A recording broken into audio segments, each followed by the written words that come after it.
Hello everyone, welcome back to my channel. So this video is part 2 of Figure It Out, that is on page number 123 of your new NCERT book. So this is question number 2, find the angle represented by A. तो first part में अगर हम देखें हमें angle A की value निकालनी है. As we no कि ये जो एरोज होते हैं ये रिप्रेजेंट करते हैं पैरेलल लाइंस. तो हमारा सबसे पहला स्टेप होगा कि हम लाइंस को नेम दे दें एल और एम. और ये जो थर्ड लाइन है ये एक्ट कर रही है as a transversal. So let us name this as P. We know about corresponding angles. Corresponding angles होते हैं वो एंगल्स जो ट्रांसवर्सल की सेम साइड होते हैं पर एक इंटीरियर में होता है और एक एक्सटीरियर में होता है. तो यहाँ पर 42 डिग्री और ये angle, let us name this angle as angle 1. So angle 1 is equal to 42 degrees. Reason corresponding angles are equal.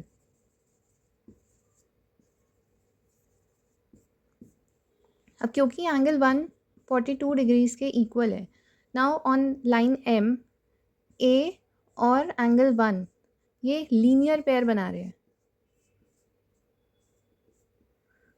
तो दोनों का सम 180 डिग्री होगा. So A plus 42 degree is equal to 180 degree. So A is equal to 180 minus 42 which is equal to 138. Now first of all we will name the parallel lines.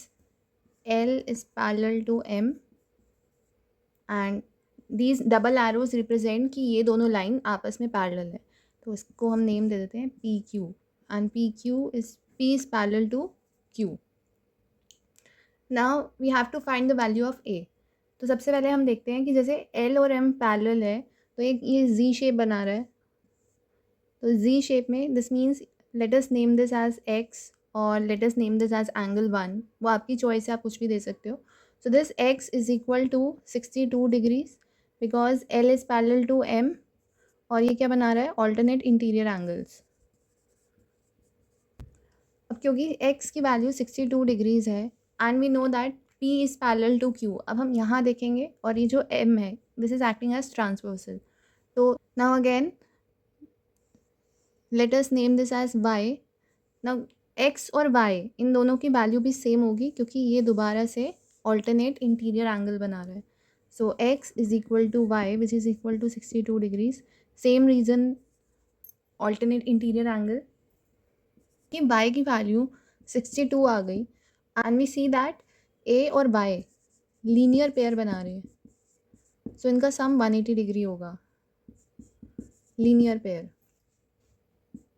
62 is equal to 180 degree. Therefore जब हम minus करेंगे we will get A is equal to 118 degrees. तो हमें ये सारे question proper reasoning के साथ ही करने हैं. Now moving on to the next part. Now in this part 3 lines are parallel to each other. क्योंकि 3 एरोज है तो इसे let us name them L M and N. L is parallel to M which is parallel to N. तो ये तीनों lines parallel हैं एक दूसरे के. तो अगर हम L और M वाला पार्ट देखें सबसे पहले ये एंगल 110 है और ये जो बीच में दिया this is 35 degrees. So as we know that corresponding angles are equal. Corresponding होते हैं जो ट्रांसवर्सल की सेम साइड में होते हैं. एक इंटीरियर में होता है और एक एक्सटीरियर में होता है. तो ये इंटीरियर का पूरा पार्ट और ये एक्सटीरियर का 110, ये दोनों एंगल्स जो होंगे 110 डिग्रीज़ के इक्वल होंगे.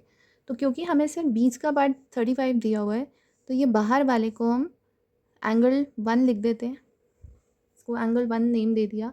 सो एंगल 1 प्लस 35 ये जो पूरा एंगल है ये 110 के इक्वल होगा क्योंकि कॉरस्पॉन्डिंग एंगल्स इक्वल होते हैं. तो इसको सॉल्व करने से हमें एंगल 1 की वैल्यू मिल जाएगी. Angle 1 will be 110 minus 35 which is 75 degree. तो ये एंगल 75 डिग्री आ गया. Let us name this third line as P जो ट्रांसवर्सल की तरह एक्ट कर रही है. अब ये पी लाइन एक स्ट्रेट लाइन है. इस पर एंगल 1 और ये एंगल 2 ये दोनों लीनियर पेयर बना रहे हैं. So angle 1 plus angle 2 is equal to 180 degree. Reason being linear pair. क्योंकि एंगल 1 75 है, 75 प्लस एंगल 2 इज़ 180. जब हम सब्ट्रैक्ट करेंगे we will get the value of angle 2 as 180 minus 75 which is equal to 105. तो angle 2 105 के equal है. तो as we no कि ये तीनों लाइंस पैरेलल है, तो एम और एन भी पैरेलल है. अब एंगल 2 और एंगल ए ये दोनों ऑल्टरनेट इंटीरियर एंगल्स बन रहे हैं. So therefore angle A is equal to angle 2 which is equal to 105 degrees because alternate interior angles are equal.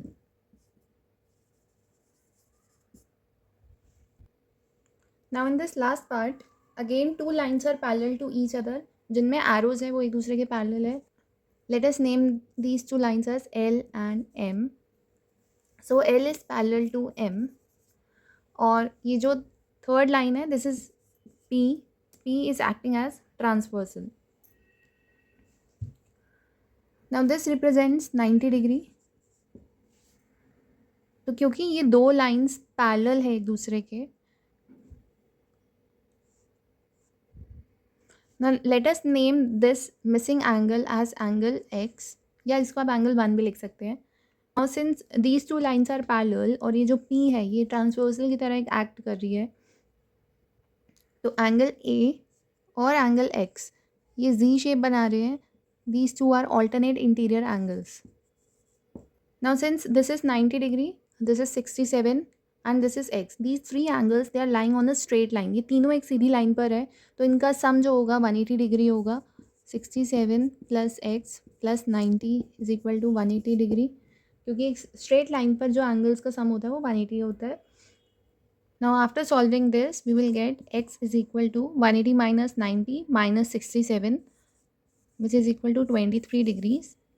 And since we know that X is equal to A, so the measure of angle A is 23 degrees.